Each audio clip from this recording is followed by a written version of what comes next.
Hello, Drewmas Media. Vaneshamba. Makati baba. Aiwa tinokukwazisai munokwaziswa neUK. Chiera tingakangana kukwazana chiera naye makadi chiera. Naso Gostina.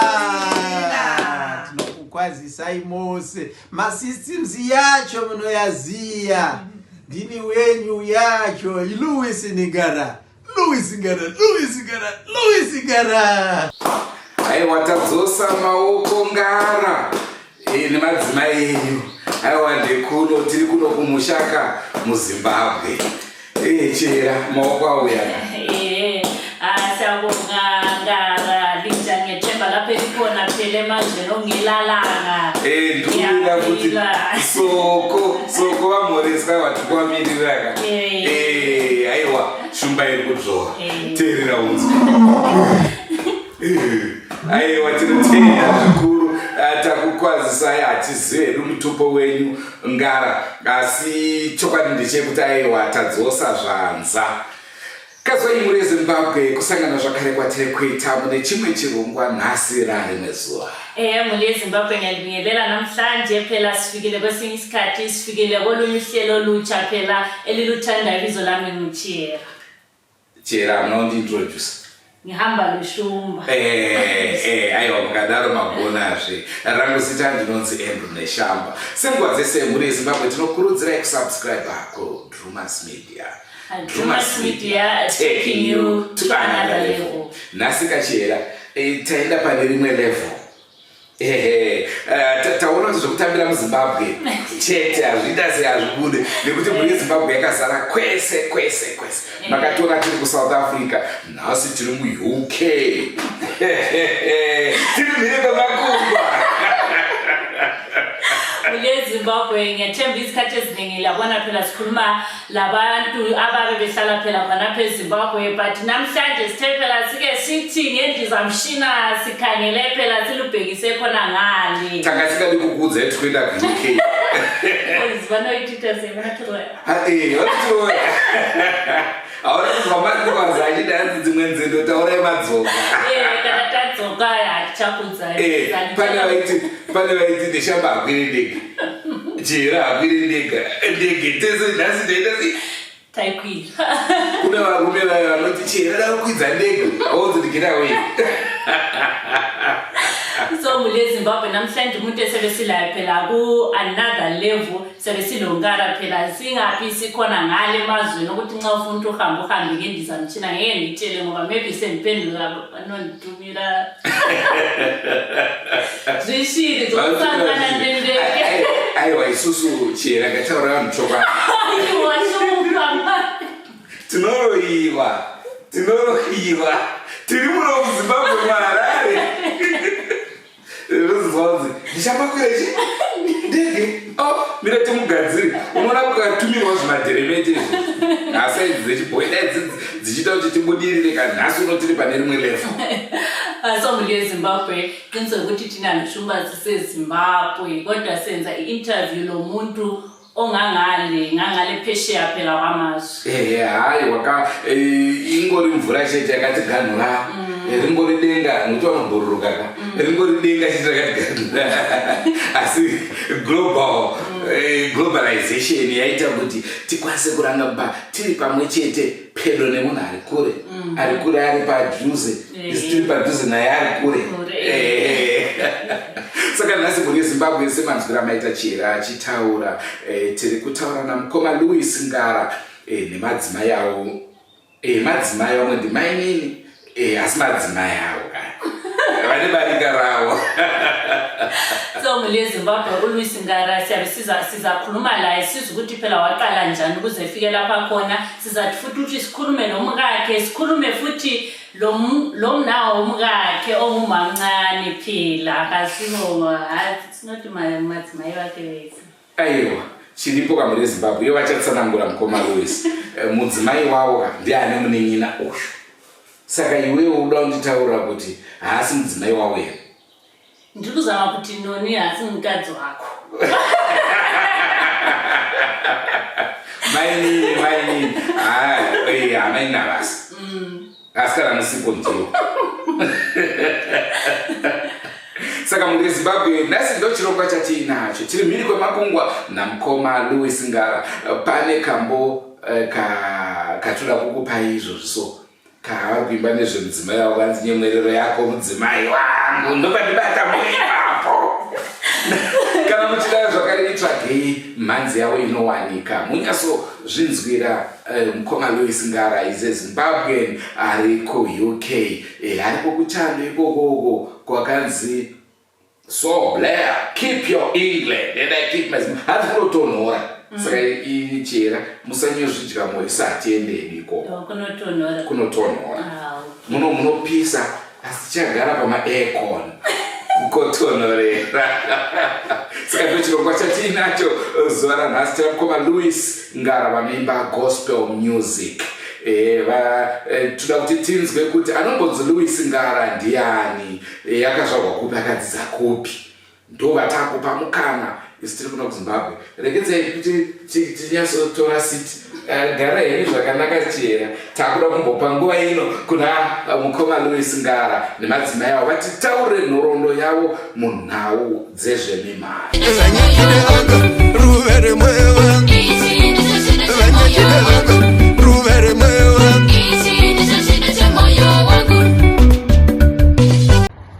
Makadi zenyu paDrewmas Media po tinofara kutaura nemi nhasi baba neshamba.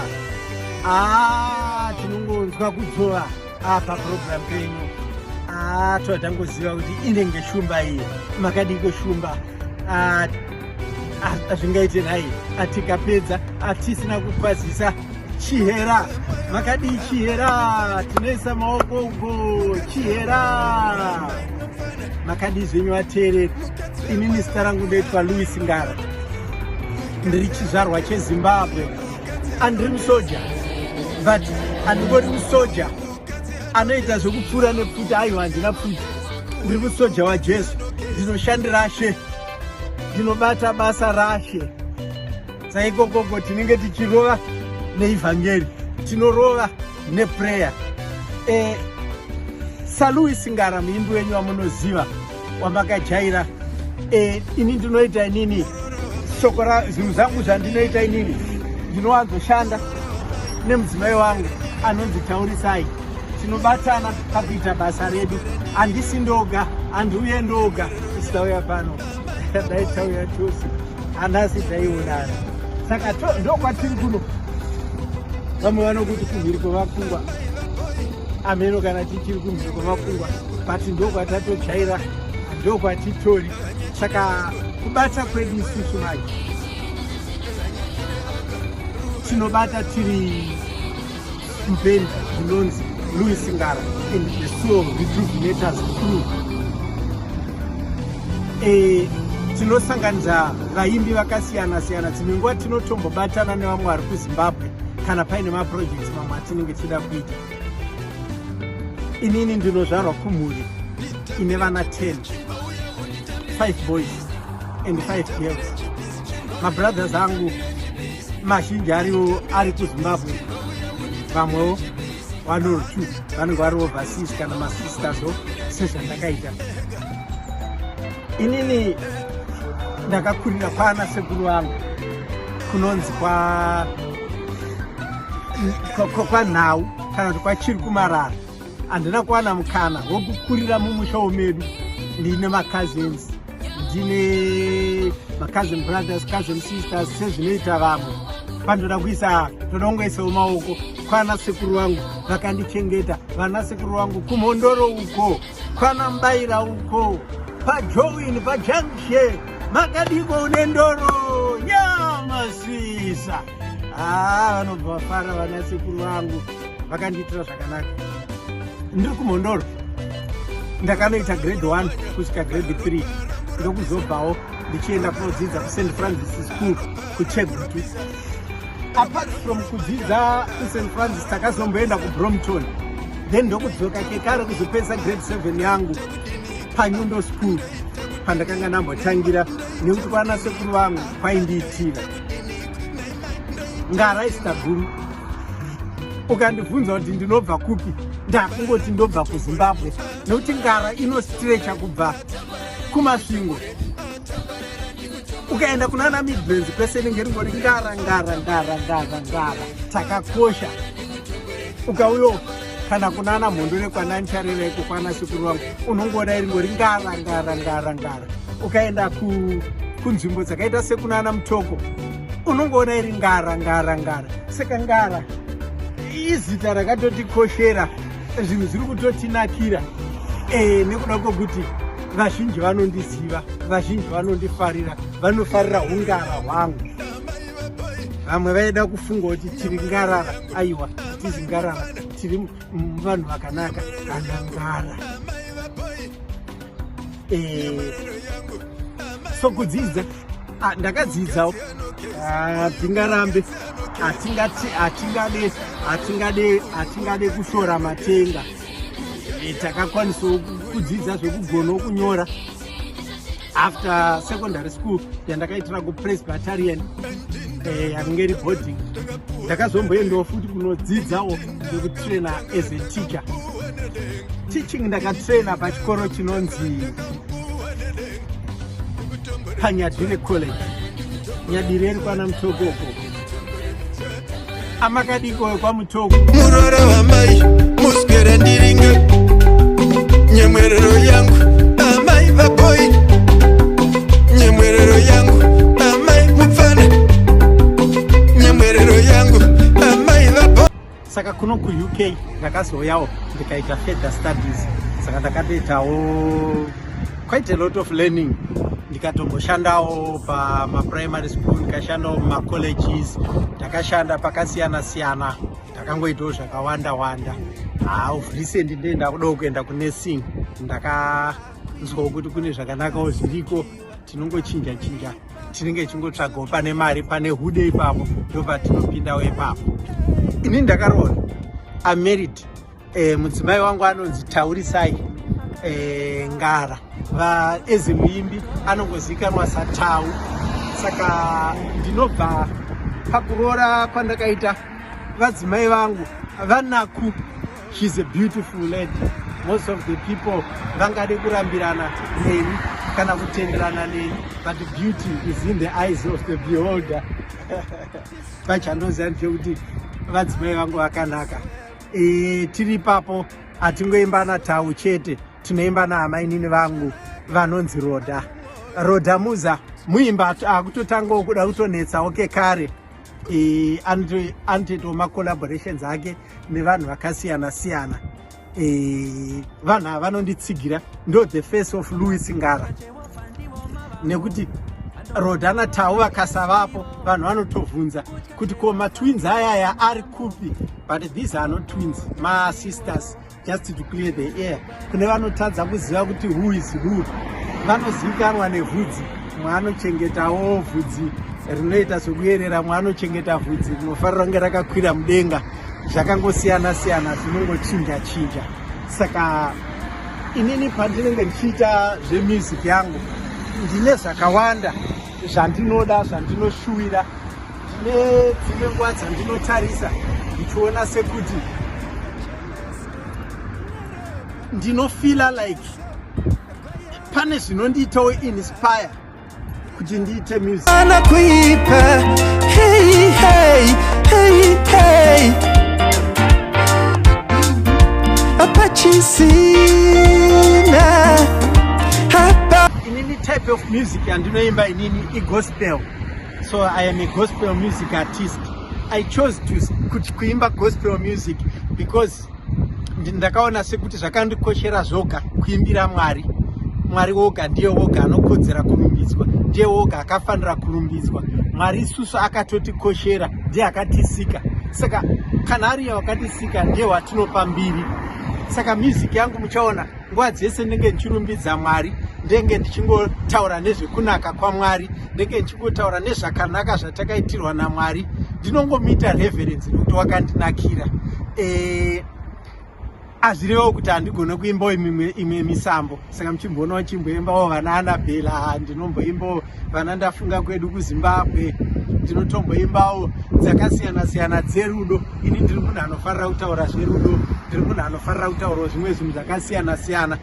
Asi izvo zvese zvapana chakaipa, chero ndisingamhure Mwari kana kuti chero pasina zvinonyadzisa zviri mumeseji yangu. Inini ndine vanhu vanondiita inspire vakaita sababa Charamba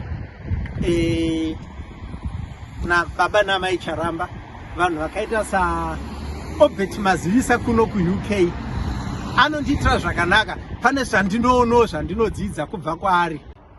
Right. Inini muimbi wandinonyanyoda muZimbabwe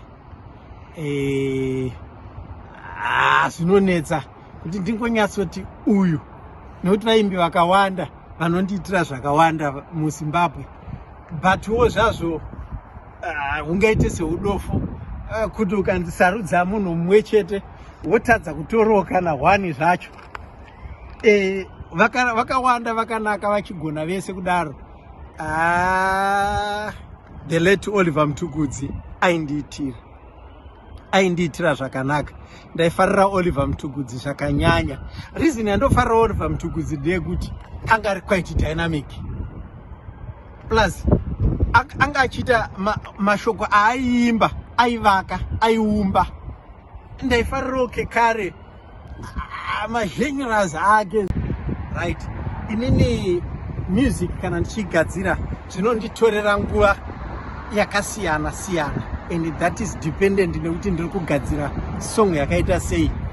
Kana ndichigadzira song ine chekuita nekunoshandisa vhesi iri mubhaibheri, zvinondiitira nyore nekuti zvakatogadzirika kudhara, zvangofanana nekunge uchingoshanda nezvinhu zviri kuna Mapisarema, ndizvo zvauri kutongoshanda nazvo zvakadaro. Then pozoya nguva yatiri kunyatsoveza mazwi, yatiri kunyatsoumba zvinhu. Dzimwe nguva tinoumba topwanya, totanga again, toumba topwanya, tichibatsirana navadzimai vangu naTau, zvinhu zvichitiitira. Dzimwe nguva saka a song can take us sometimes kugadzira song 1, whilst dzimwe nguva tichigona kugadzira song ipapo ngopinda mustudio bang warova song. Dzimwe nguva kana 6 months tinogona kudzitora tichigadzira masongs nekuti zvakasiyana-siyana. Tinofesa matambudziko akasiyana-siyana. Tine struggles akasiyana-siyana kana uchirekodhawo uri overseas, sezvazvakaita izvi. Kana kuti uchirekodha uri mudiaspora, kana kuti usingori kumusha kwako, nekuti kumusha kwedu tinonyatsoziva kuti chakati tunoenda apa, chakati tunoenda apa, chakati tunoenda apa, zvinhu zvinotiitira nyore.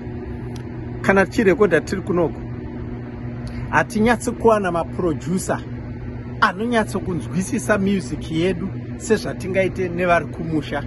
So most of the time maproducers ari kunoko anoplaya dzimbo dzavo dzechirungu nenzirawo dzavo. Isu tinenge chida kunyatsa kurova jiti, tinenge chida kunyatsa kurova dzedu dzechiburenga, ndo dzatakajaira, ndo dzeduwo. Saka munotozoona kuti dzimwe nguva tinopedzisira taakunorekodhawo zvakaita sekuti kuZimbabwe, nekuda kwekuti zvinozotoita nyore that way than kuno. Asiwo tina advantage nekuti uchigarawo kunyika dzakaita sekuno kumaresources aripo. For example, unotoona kuti nesuwo titoriwo nestudio yedu mumba, togona kutorekodhawo zvinhu zvedu tega tichitozviitirawo, pane kumhanya kunoisa voice uko tinongozviitira mumba. We find things easy. Dzimwe nguvawo tinoonawo zvinhu zvakanakawo sekuti kutenga makeyboards, kutenga or any instrument yatingangodecida kufunga nezvayo, tinongogona kuitenga, tinogona kungove nayo, zvinotiitira nyore. Saka chinotozotisha, chatinozotoshayaa ispace, nokuti dzimba dzedu dzekunoku idiki. Saka isusu dai kuri kunzi inini Mwari aindipa mukana wekuti inini ndiraramewo dzimwe 5 years ndichiramba ndiri mumusic industry. Ndiri kuona tichienda kure, tiri kusvika kure, nekuda kwekuti zvatatoachievha so far nenguva diki zvinoshamisa. Vanhu vazhinji vakuziva music yangu mudiaspora zvese nekumusha kwedu kwatinobva. Saka mafungiro angu nekufamba kwenguva tichatoita much better, tichatonyanya kuimprova kubva patanga tiri right now kusvika kuenda kure. Tichatotanga kuenda kunoitawo makolabo nana Sinaki, kuitawo makolabo nevaimbi vari kunana America nekwakasiyana siyana, vamwe vane mukurumbira. Yeah, so kutanga kwandakaita kuimba inini, ndakatanga ndichichema ndiri kacheche, ndainyanya kuchema. Vakuru vakanga variko mazuva iwayo, ndobva vati aka kachaita kamuimba aka nyambisirwa mashoko evakuru haana kutozowira pasi. Pandakazotanga kuenda inini kunoitawo Sunday school, ndaenda kutoimba kuSunday school, ndichiimba kuprimary school, ndikange nditori mukwaya yekuprimary school. Kusecondary school takanga tichitoitawo item tichingoimba. Even patakaenda kucollege taingoita item. Ndanda kutongozikanwa vandakafunda navo vanondiziva semunhu aiita item nguva dzese. Ndokutanga kwakaita kuimba kwangu kusvikirawo patakazoenda kuNyadire Teachers College. Takanga tine malecturers edu ikoko akatidzidzisa kuimba, akatipa theory of music. Ndokuzogona kuimba kwandakaita nanhasi ndokuono ndichiimba kwangu. Zita rangu inini ndinonzi Ngara. Ndiri mudzimai waLouis Ngara. Ndinobva kwaMurehwa kwaWiri. Ndiri musigiri mukuru waLouis Ngara. Mabasa rake rekuimba asati ave nemafans. Inini nemunini wangu anonzi Drewmas. Takanga takamira naye zvakanyanya. Tiri kupfuurira mberi nokumira naye. Saka support ino yakatangira kunokumba. Kudakara support ichizowanda nekukura kwaita basa zvekare. Ndikangoti pakutanga kwakaita Louis kuimba, hatina kumbenge tichifunga kuti zvingasvike pazvave pari zvino. Nekuti aingoita kunge zvinhu zvekutamba, sometimes aingorekoda tumaclips, sometimes ongoti uyai tiungane timbe. Isu nekuti asina kuziva zviri mberi taingoti zvinhu izvi hazvina kwazvikuenda. Kudakara aiye aramba akangoshingirira. Paakazonyanya kuwana support yake akatanga kukura paakaimba song inonzi izvo ndafunga kwedu kuZimbabwe. Nekuti song it brought about some rose memories kuvanhu vari kudiaspora. Yakavarangaridza kumusha nekuti kwaive nezvo zvaibuda magaka nechii zvakasiyana siyana. Saka vanhu vese vakatanga kuifarira. Takaona vakufona vachibvunza kuwaitanga seimbo iyi. Saka from there akaramba achiimba, kwakazoitawo zvekare dzimbo dzakanetsa. Vana ndisiye vana regai zvikurirani. Kudakara list yacho haichatoperi, basa riri kuramba richienda mberi. Saka ini whilst ndiri musikana wekuband the Soul Rejuvenators, rinove iro zita reband redu naLouis Ngara. Ndiri mudzimaiwo zvekare nechibata basa remumba chimhanya chita zvemumba. Ndinoendawo zvekare kubasa remushando rekuti mari ipinde mumba. Zvichakadaro through kutsigira Louis Ngara, Mwari vakazondidaizawo rimwe zuva kuti ndibate basa ravo semuimbi akazvimiririra. Ndiri munhu achangotanga kurekodha, saka ndiri mutsva kubasa iri rekuimba, asi ndinodzidza zvakawanda kuna Louis semuimbi mukuru akatanga kuimba. Ndikangoti song yangu yekutanga inini inonzi Kumafuro. Song iyoyo iri paYouTube. Song iyoyo yakakuru kuhope, ndakarotswa ndichinzi ndiimbe naPastor Margaret Gahadzikwa. Saka zvese zviri muvhidhiyo iyoyo marongero yakaitwa zvinhu zvakauya kuhope. Saka takabva tangoti patakaita vhidhiyo tiite sekuya kwayakaita. Imwe imbo yandakarotswa zvekare inonzi Ndinatsei, iri paYouTube zvekare, kana muchida kuiona munoenda paYouTube. Saka kubva ipapo dzimbo dzakaramba dzakungouya. Whilst vamwe vachiti havarotswe, ini ndinorotswa. Asi apart from kurotswa, ndinogona kutongoona ndakanyorerwa vhesi kumberi. Ndakagara mumba, kunyange ndiri mubhazi, ndoona pakanyorwa vhesi. Saka from that verse ndotopiwa tune yekuti ndimbe rwiyo rwacho, ndototanga kurekodha. Zita rangu ndinoitwa Drewmas Musani, kumushandi chibva kwaMurehwa kana kuti kwaWiri, kunozikanwa nekutamba Jerusarema kana Mbende. Aiwa, tinombozama tichidaro. Ndiri mutsigiri waLouis Ngara. Tisuma Soul Rejuvenator zvambotaurwa namai Ngara. Tinovatsigira pavanenge vachiimba music yavo. Ndinofara zvikuru kuti basa ravo rakatanga tichiona. Ndaigara navo kumusha uko pavaiticha, kuzvikoro pavaiticha. Saka vakabvira kudhara vachitoita zvekuimba izvi. Asi taingofunga kuti pamwe hamene, pamwe zvichangopera. Asi takatozoona kuti kana nguva yaMwari yakwana, zvinhu zvinongoitika izvonizvi ndovari kurira mazuva ano. Aiwa, dzimbo dzavo dzaita mukurumbira kuno kudiaspora zvese nekuzimbabwe ikoko. Music yavo iri kufadza vanhu vakawanda vakuru zvese nevana vadiki vari kugamuchira music yavo zvakanaka chaizvo. Ndinotenda kuti burikidza nekunge ndichisapota music yavo unopedzisira watopindawo mauriwo, nekuti zviri mavari zvinopedzisira zvapinda mauri ukange uchigara uri padhuze navo. Ndakaona ndakutofarira zvekudzidza izvi nekuti zvechikoro izvi aiwa ndo zvavakaita zvechikoro, nekuti kurudzira aiwa ndakapedzisira ndakabva kutopedzawo masters yangu inursing kuburikidza nekurudziro yavo yaMiss Ngara.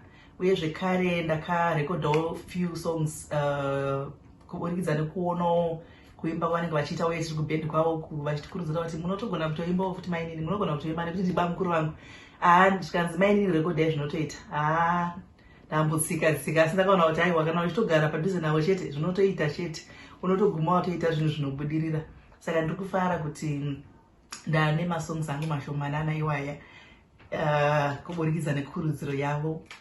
Tinotenda zvekare nemasongs avo kuti ari kuporesa vanhu vazhinji vari kufona vachivaudza kuti pandakanzwa song yenyu ichirira paredhiyo zvikuru kuZimbabwe kudziri kurira vanotoita mafoni calls vanogara vari busy. Ndakazonzwa song yenyu ichirira ndikabva ndaporeswa ndairwara, ndakanzwa song yenyu ichirira ndikabva ndatotendeuka. Saka tinotenda kuti music yavo iri kubata vanhu vakasiyana siyana, mazera ese kubvira vana vadiki nevana vakuru, kunyanya kanonzi tichanotongwaka. Aiwa, vana vadiki matineja aiwa vari kukafarira zvokuti vari kukafarira zvese nemadensis kwacho. Aiwa, tinongotenda Mwari kuti basa ravo riri kufambira zvakanaka, basa ravo riri kubuda zvakanaka. Tinofunga kuti pamberi apo aiwa zvichange zvichitonyanya kuita zvakanaka. Aiwa, anga ari mafaro edu muri eZimbabwe kutandara nemi muzuva ranhasi. Tinotenda zvikuru mukoma Louis Ngara neinterview yatanga tinayo zuva ranhasi. Aiwa, zvinofadza zvikuru kuona vanhu vari diaspora vachisapota Drewmas media. It means we are definitely taking them to another level. Mule Zimbabwe ngetemba phela likholisile kade bengamazi Louis Ngara namhlanje phela libe mazi. Ngiyathemba laba abafuna ukuthi benzele phela ama interview bekhatshana besemazweni atshiyeneyo lungabi le stress ukuthi ngiyayibamba njani Drewmas media. Inamba zona lezo ozibonayo yaphonga usifonela ukuthi hayi phela neshama ngifuna ukwenzani, ngikwenza interview ngingapha siyamtshela ukuthi wenze njani. Usikuthathe sikufake phela kwelinye level. Azvinabasa kuti uri Cape Town, azvinabasa kuti uri Durban, azvinabasa kuti uri kukotwa. Kukotwa togona kuuya, asi as long as uri muimbi tibate vanoda kupinda pachirongwa another level. Zvakare kune vaimbi vakaita mukurumbira vaya tinoziva kuti muzvirongwa zveDrewmas media muri kuzviona. Tibatei toda kutaura nemi. Ngatiregedzei kuti vaimbi chete, even mafootballers, even makamona mosquito izvi tinokuda chero munhu akaita mukurumbira, even mapoliticians. Kasi kana uchiuya usauye uchiti musangano wangu toda kuziva kuti iwo ndiwani, uri kubva kupi, wakadzidza kupi, wakazvitanga sei.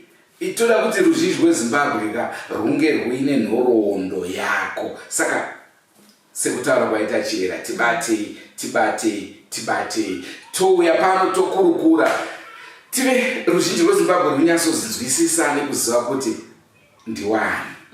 So mule Zimbabwe asilanda ukuthi uyahlabela kumbuyenzani esilongo ukwazi ukuthi phela mina ngake ngakhala phela endleleni ngesishona ukuthi ngake ngarira kuma streets, kwazi ukuthi hayi abantu babengazi ukuthi ungabuza ukuthi ichere amazi abantu benjani bebekwazi ukuthi bakhumbule bebe lokuthi bakwazi into awuzenza noba kukudala noba kukhathesi ongabambi Drewmas media.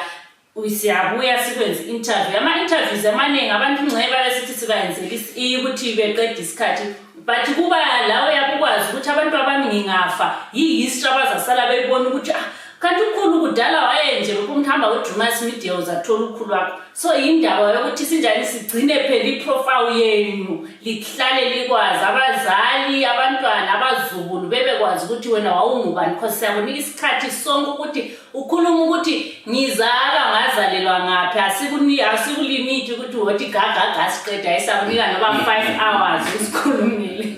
Hayi tona ngoya karebaka yekunyaso kurukura. Uyezve ndigeze nditore mkhana uno muri eZimbabwe zvakare. Kune vanhu vanoda kuedza kundibata pa WhatsApp. Namba dzedu dze business dze WhatsApp munodziziva. Mukauya pa WhatsApp yangu ini ndopindura. Aiwa ndirege but ndinotora nguva kuti ndinge ndichipindura. Dzimwe nguva ndiri kutyaira, dzimwe nguva ndiri pakamera, dzimwe nguva ndiri kupresenta. Saka unozoona kuti paipa mune muda kutaura nini. Andisingakwanise kutaura nemi. Saka endai kunamba dze business. Takaedza kuti tigadzirise maitaura katikudaira mafoni enyu taakudaira tinoedzawo nepesi patinogona makawanda veduwe makawanda saka ndozvinozoita kuti apo neapo mutadze kutibata asi rambai makashinga munotibata mangwana akachera pane nhau iripo abi yangu kapa Darwin apa waya uri kubva kupi naenda aiwa svika ikoko wozondudza nyaya asi ndakuda hangu kuti tisati taenda ndingohindawo mandinyasabi yangu pane murume ane mubobobo paDarwin apa asi madzimai apera zvakaoma. So muli eZimbabwe tiri kuuyako mangwanana tinenge tiri tesabi yangu mumbotudza kati boboboyu chiko chinoitika ndinotwa jenhana sekuru waya waya. So muli eZimbabwe phela lihlale lithi indlebe sizathu ukuthi siyefika eDarwin phela silitshele ukuthi because kule ndaba ethisayo ukuthi kulomunye ubaba osebenzisa phela umbobo ngiyakwazi ukuthi abaningi ndiyawazi. So hayi sizathi silubhekise phela eDarwin khona ngale siyenza ukuthi kuhamba njani labo mama abakhalayo ngizothola labo baba bayazwa bahlukumezeka sibili phakathi bayathiseka sizokuthi hayi omama siyabeza ukuthi bakhalelani linobaba ke sithola ukuthi phela ingcazululo yangikhona ukuthi hayi kwenzakalani. Chira kani mukaendle kunzwere kutsvoka kuitswa hanzi nguva yakwana mukanzwa mugaye yadzvova zivai kuti chachaya ngatisangane muri eZimbabwe mune zvimwe zvirongwa senguva dzese. Don't forget to subscribe to Drewmas Media. Drewmas Media, taking you to another level. Goodbye, my friends. Goodbye, my friends. Wakamboonana, tichazoonana nerimwe zuva hama dzangu. Goodbye, my friends. Goodbye, my friends. Wakamboonana, tichazoonana nerimwe zuva hama dzangu. Ini ndokwenda kubasa kwangu. Iwe makiwe mkaranga.